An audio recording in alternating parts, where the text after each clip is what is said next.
ध्यान देंगे सभी। जीवन में जितना कम हो सके उतना क्रोध करना चाहिए, क्योंकि क्रोध आपके विकास का रोड़ा है।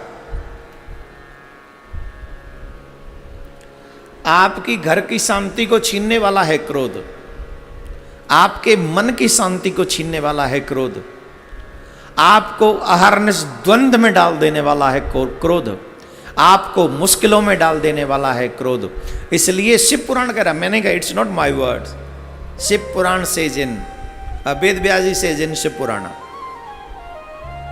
वेद व्यास जी ने कहा शिव पुराण में कि हो सके तो क्रोध करना ही नहीं चाहिए, और अगर क्रोध आ भी जाए किसी वजह पे, तो क्रोध में कोई भी शब्द अपने मुंह से नहीं निकालने चाहिए। क्यों? क्योंकि जब आप क्रोध में कोई शब्द ऐसा निकालोगे अपने मुंह से, तो निश्चित तौर पे वो अच्छे तो नहीं होंगे, हैं? क्रोध में आप कहोगे तुम्हें माता च पिता तुम्हें ऐसे बोल पाओगे? नहीं बोल पाओगे ना। कुछ ना कुछ मैं तुझे देख लूंगा, या कुछ भी एक ऐसा शब्द निकलेगा जिस शब्द को सुनने के बाद सामने वाला भी कुछ बोलने पर विवश होगा। आपने क्रोध में कुछ कहा, सामने वाले ने वो शब्द सुने, तो उसके अंदर का भी जो रक्तचाप था वो जो है 140 की डिग्री पर पहुंच गया। फिर सामने वाला भी कुछ न कुछ जरूर बोलेगा, अवश्य बोलेगा। और जब सामने वाला बोलेगा तो वो ऐसा अवश्य बोलेगा जिससे आपका क्रोध और बढ़े, वो 440 तक पहुंचे, घटे नहीं। तो ये क्रोध पाप कर मूल, वो क्रोध आपके पाप की जड़ बन जाएगा। इसलिए क्रोध नहीं करना चाहिए। क्रोध आ भी जाए तो अपने आप पर कंट्रोल करना चाहिए। और कंट्रोल कैसे करें कि बोलो मत, क्रोध आ रहा है ठीक है, अंदर ही फड़फड़ाने दो थोड़ा सा। जिस समय आपको क्रोध आ रहा हो अपना टेम्परेचर नापना, आपको पता चलेगा कि आपकी बॉडी कितनी परेशान हो जाती है उस समय जब आपको क्रोध आता है। तो शब्द मत निकालें। और क्रोध को शांत करने का एक बहुत सुंदर तरीका है, जिस समय आपको क्रोध आ रहा हो उस समय आप भगवान शिव के इस पंचाक्षराई मंत्र का जाप करें।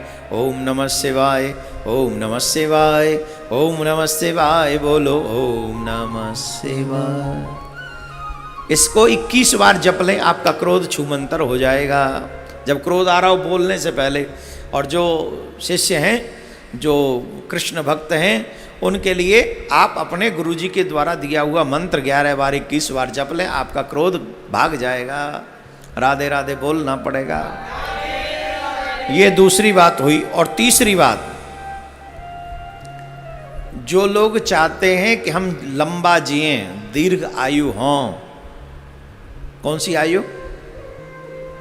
दीर्घ आयु कि अल्प आयु?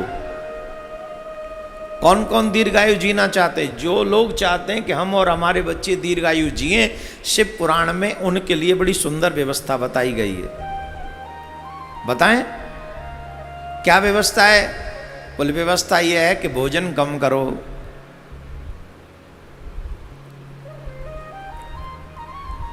अनाज के भाजन मत बनो, अनाज के पात्र मत बन जाओ कि जितना मिल जाए सबको खा जाओ, और बिना सोचे समझे खा जाओ कि हमारे लिए क्या बना है और क्या नहीं बना है। जो तुम्हारे लिए बना है वही तुमको खाना चाहिए, जो तुम्हारे लिए नहीं बना है वो बिल्कुल भी नहीं खाना चाहिए। पेट्रोल की गाड़ी में अगर पेट्रोल डालेंगे तभी चलेगी, पेट्रोल की गाड़ी में डीजल डाल देंगे तो गाड़ी खराब हो जाएगी। आज का मनुष्य क्या कर रहा है? बोले शाकाहारी बनाया है पर मांसाहारी बनकर जी रहा है। एक जगह पर मैं पढ़ रहा था, मैं बोल दूं शॉर्ट में, कभी मौका मिला तो पूरा वीडियो बनाकर आप तक पहुंचवाऊंगा। जो व्यक्ति मांस आहार ग्रहण करते हैं, मदिरा ग्रहण करते हैं, उनकी सेवा भगवान स्वीकार नहीं करते। पूरा जब मुझे मौका मिलेगा, क्योंकि अभी टाइम नहीं, मुझे 1 घंटा ही बोलना होता है, 1 सवा घंटा 1.5 घंटा, तो अभी समय नहीं बात समझाने का। अल्प में शॉर्ट में यही समझ लें, जो व्यक्ति मदिरा पीते हैं और जो व्यक्ति मांस आहार करते हैं, उनके द्वारा की हुई पूजा न शिव स्वीकार करते न कृष्ण स्वीकार करते, क्योंकि वो तुम्हारे बॉडी के लिए नहीं बनाए, वो तुम्हारे लिए नहीं बनाए। पहली बात तो भोजन कम करें। दूसरी बात वही करें जिसको अधिकार है तुमको, जिसके लिए अधिकार है कि वो तुम ग्रहण करो, वो है शाकाहार। कम भोजन करना चाहिए और उतना भोजन करना चाहिए, वैसा भोजन करना चाहिए जिसको तुम्हारी जठराग्नि पचा सके। जिसे तुम्हारी जठराग्नि पचा नहीं सकती ऐसा भोजन कदापि नहीं करना चाहिए। भोजन के नाम पे एक बात और याद आ रही है, अच्छी बात है, आप कहें तो बता दें। इसी भोजन के चक्कर में दरिद्रता हमारे घर में झांक रही है। चलो बाद में बताएंगे, याद रहेगा, अभी नहीं बताते क्योंकि बहुत लंबी लिस्ट है। आज हम सोच के आए थे ये आपको बताएंगे और ये आपके घर की खुशहाली के लिए है, इसलिए बता रहे हैं। शिव जी की कथा तो चली रही क्योंकि शिव पुराण में ही है, ये शिव पुराण में ही लिखा है जो हम आपको बता रहे हैं। कहाँ थे हम? भोजन कम करना चाहिए और शाकाहार करना चाहिए। तीसरी और अहम बात, ज्यादा से ज्यादा व्रत करना चाहिए। अहम बात है, ये बहुत अहम बात है। इस बात को हर कोई नहीं समझेगा। यहां एक और गजब की बात हम आपको बता दें, जितनी एनर्जी, जितनी शक्ति, जितनी पावर आपको भोजन करके प्राप्त नहीं होती, जितनी एनर्जी, जितनी पावर आपको व्रत करके प्राप्त होती है। इसीलिए हमारे ऋषि मुनियों की परंपरा में व्रतों को विशेष महत्व दिया गया। मैं शिव जी के व्रतों के संदर्भ में पढ़ रहा था तो महीने में कम से कम 4 से 5 व्रत हैं जो शिव जी के भक्तों को करने चाहिए। अमावस्या का व्रत करना चाहिए, पूर्णिमा का व्रत करना चाहिए, और एकादशी तो 2 आ ही जाती हैं, तो 2 और 2 4 हो गए, और फिर 2 व्रत और हैं, वो अभी मेरे दिमाग में नहीं आ रही। जब जिस दिन व्रतों के विषय में बताऊंगा उस दिन बता दूंगा। तो कम से कम 6 व्रत हैं। एक विशेष बात, जो इतने व्रत न कर सके उसे एनी हाउ शिवरात्रि का व्रत करना ही चाहिए। जन्माष्टमी का व्रत करना, जन्माष्टमी का तो हम कृष्ण के चाहने वाले कह रहे हैं, पर शिवरात्रि का और कृष्ण जन्माष्टमी का व्रत महत्वपूर्ण है, अवश्य करना चाहिए।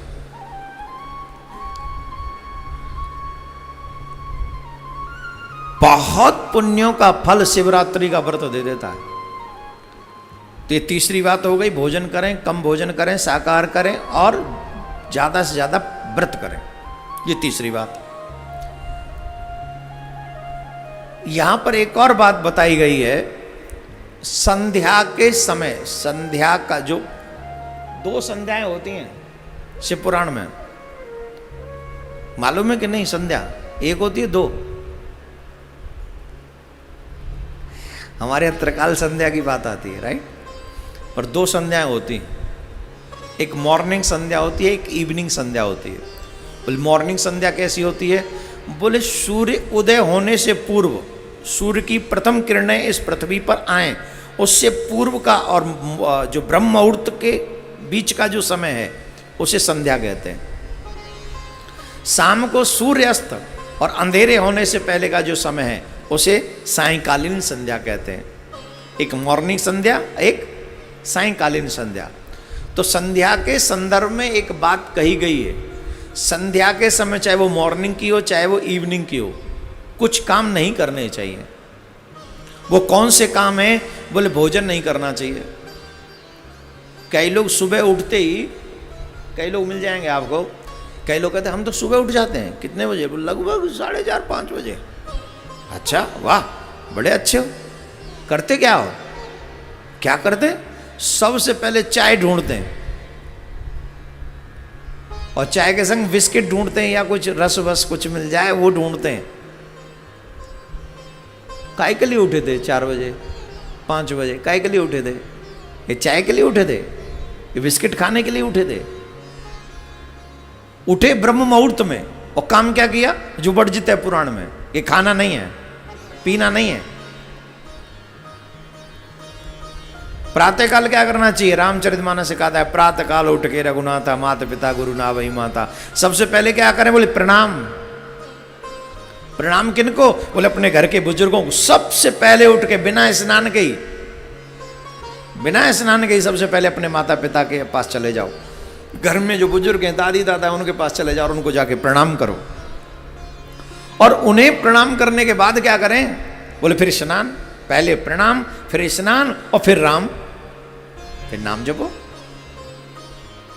फिर भजन करो, भजन के बाद फिर भोजन करो। ये व्यवस्था है तुम्हारे पुराणों की। यहाँ तो उठे नहीं, जर एक लोटा आ गई चाय की और 2 बिस्किटों से भरा हुआ वो प्लेट आ गई और जब पूरा कुंभकर्ण खा पी के फिर उठे। अब ये भजन, ये पुराणोक्त तो तुम्हारा जीवन नहीं है। ये तुम अपना उठ के भी लेटे ही हो, समझ गए। राधे राधे बोलना पड़ेगा। तो मैं कहा था संध्याकालीन समय में आपके लिए कुछ कार्य वर्जित हैं। बोले कौन से कार्य वर्जित हैं? पहला भोजन, भोजन नहीं करना चाहिए संध्याकालीन समय में। एक और गजब की बात, शाम के समय यात्रा भी नहीं करनी चाहिए। जिनकी चालू हो वो रखें, जो चल रहा है, जो ट्रेन में बैठ गया, दोपहर को ही बैठ गया, सुबह ही बैठ गया, वो थोड़ी रुकेगा।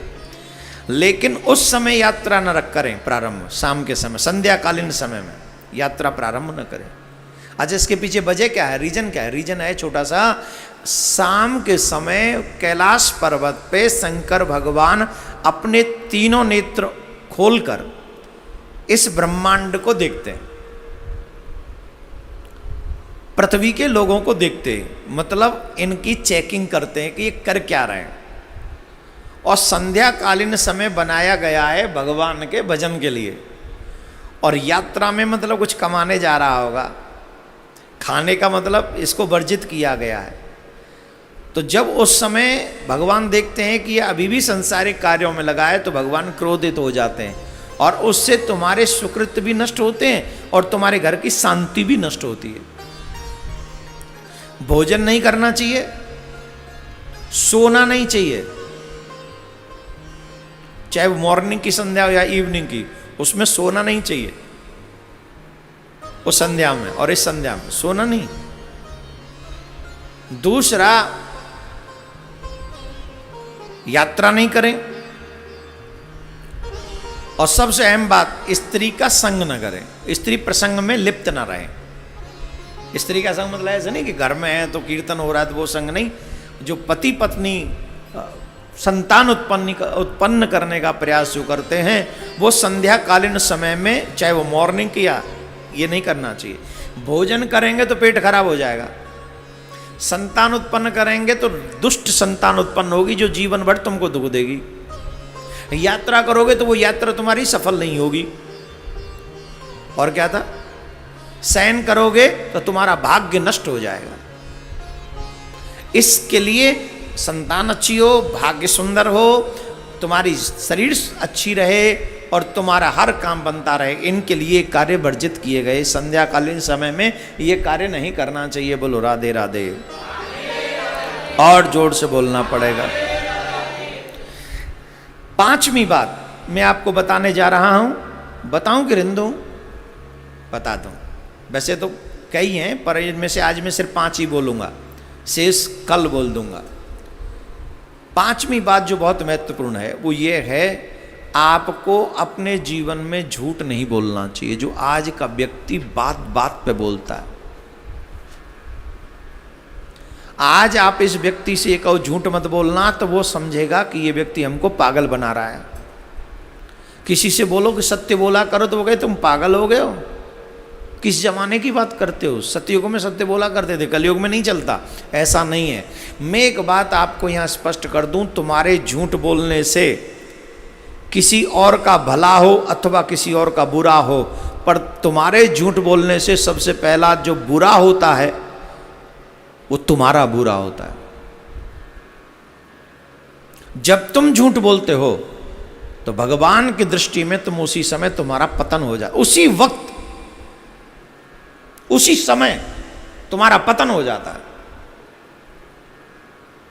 क्योंकि जो तुम बोल रहे हो वो तुम्हारा विचार डेवलप हो रहा है और जो तुम्हारा विचार डेवलप हो रहा है, तुम कर्म भी वही करने जा रहे हो, और वो जो कर्म तुम करोगे तो तुम्हारा निर्माण तुम्हारे जीवन का वैसा ही होने वाला है। इसलिए भगवान ने, रामायण क्या कहती है, धर्म न दूसरे सत्य समाना, आगम निगम पुराण बकाना। भागवत कहती है सत्यात्मकम त्वाम शरणम प्रपन्ना, सत्यम परम धीमहि। उस परम सत्य का ध्यान करो, उस परम सत्य को ध्याओ। और आप प्रत्येक पूर्णिमा पे सुनते हो सत्यनारायण की कथा। तो सत्यनारायण की कथा, सत्यनारायण व्रत क्या है? सत्यनारायण व्रत ही है सत्य का धारण करना। जब आप झूठ बोलते हो तो आप एक असत्य मार्ग पर चले जाते हो। आपको चाहिए, शिव पुराण के कथन अनुसार आपको चाहिए कि आप सत्य के मार्ग पर चलकर अपने जीवन को सुंदर बनाएं। बोलो राधे राधे। और जोर से बोलना पड़ेगा। आपके विचार ही आपको प्रगतिशील बनाते हैं। ध्यान से सुने, सत्य क्या सिखाता है? आपको आगे बढ़ना सिखाता है। सिखाता है कि नहीं? आपके विचार सत्य युक्त होने चाहिए। एक दृष्टांत मुझे याद आ रहा है, सुनिए जरा ध्यान से, बड़े गजब का है। एक महानुभाव सत्संग हो रहा था, उस सत्संग में गए, और जब सत्संग हो रहा था उस सत्संग में जब वो पहुंचे तो सत्संग में सत्य की चर्चा हो रही थी। और जब सत्य की चर्चा हो रही थी, उन्होंने कहा जो व्यक्ति सत्य स्वीकार करता है, कितनी भी कठिन परिस्थितियां आ जाएं फिर भी सत्य से कभी डिगता नहीं है, उस महानुभाव की सत्य रक्षा करता है, सत्य अहरने से उसकी सहायता करता है। तो उन महानुभाव ने जब ये कथाक्रम सुना तो उन महानुभाव ने ये प्रण कर लिया कि आज के बाद मैं कभी झूठ नहीं बोलूँगा, असत्य नहीं बोलूँगा। प्रण कर लिया। देखो, सुनने से ही अच्छे अच्छे विचार दिमाग में आते हैं। जब आप अच्छी बातें सुनते हो तो अच्छे विचार आते हैं, अच्छे विचार आते हैं तो आप अच्छा करना चाहते हो।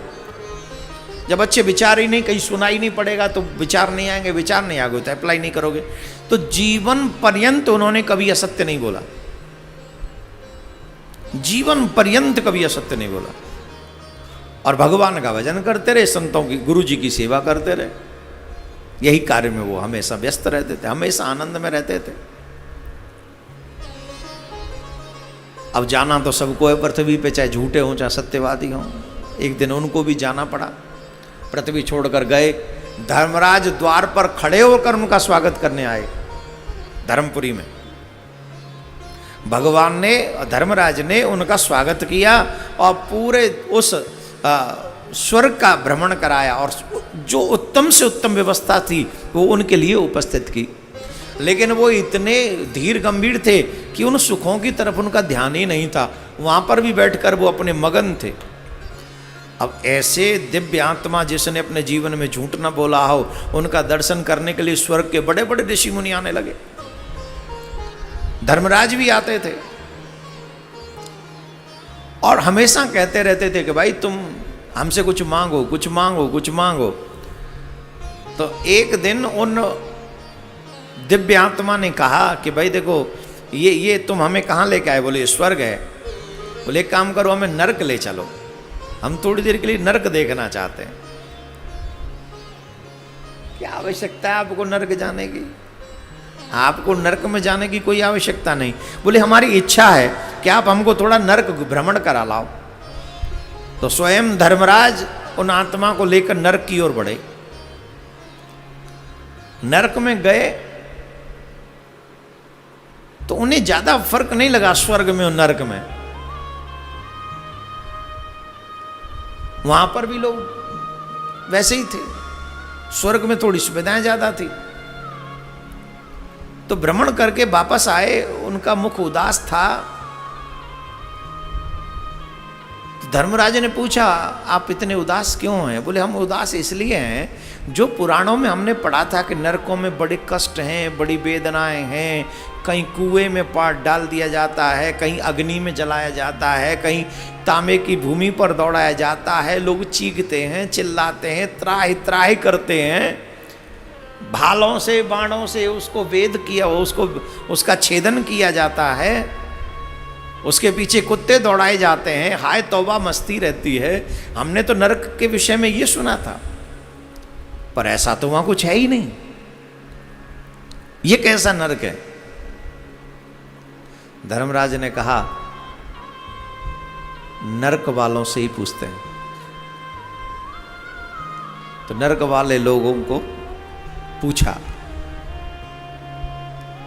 कि जिस नरक के वेदना के विषय में, दुख के विषय में, दर्द के विषय में बार बार कहा जाता है, वो अभी क्यों नहीं है? तो उन नरक के वासियों ने कहा, हे महात्मन, जैसे ही आपके चरण इस नरक में पड़े, नरक के सारे दुख, दर्द, वेदनाएं, परेशानियां आपके चरण पड़ते ही अदृश्य हो गई, गायब हो गई।